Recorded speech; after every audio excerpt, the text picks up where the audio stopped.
నలుగురు ఐదుగురులో ఎంతమంది ఇన్ఫ్లుయెన్సర్స్ ఉంటున్నారు? ఇన్ఫ్లుయెన్స్ ఎవరు రారు బ్రో. ఎందుకు రారు? కాంటెంట్ రాదు కదా బ్రో. ఇన్ఫర్మేషన్ కావాలంటే నేను నష్టపోయా అన్న ఒక వీడియో కావాలి కదా, మోసపోయా అన్న ఒక వీడియో కావాలి కదా, ఇన్ని కష్టాలు పడ్డా అన్న ఒక వీడియో కావాలి కదా. డైరెక్ట్గా నా ఫేస్ చూపించి చెప్పారంటే అవి ఏమి ఉండవు వాళ్ళకి. లాస్ కనపడినప్పుడు హౌ దే కెన్ గ్రో వాళ్ళు కూడా నాతో ఓపెన్గా చెప్తారు, ఇలా ఉండదు కదా బ్రో, మరి మనకి ఇన్ఫర్మేషన్ రాకపోతే రీచ్ ఉండదు.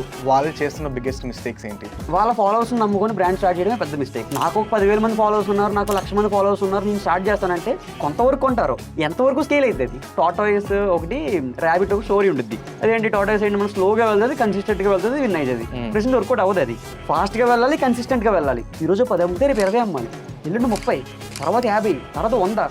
ఈ రేంజ్లో స్కేల్ అయితేనే ప్రెసెంట్ బ్రాండ్ క్లిక్ అవుతుంది. అంతేకాదు అంతా ఇన్వెస్ట్మెంట్స్. కానీ ఇన్ఫ్లుయెన్సర్స్కి అడ్వాంటేజ్ చాలా ఉంటుంది. ఇనీషియల్ సేల్స్ వచ్చేస్తుంది, ఈవెన్ వాళ్ళు పెట్టిన ఇన్వెస్ట్మెంట్ రికవర్ చేసేది ఫాస్ట్గా. కానీ స్కేల్ చేయాలంటే మాత్రం they need to work on that product.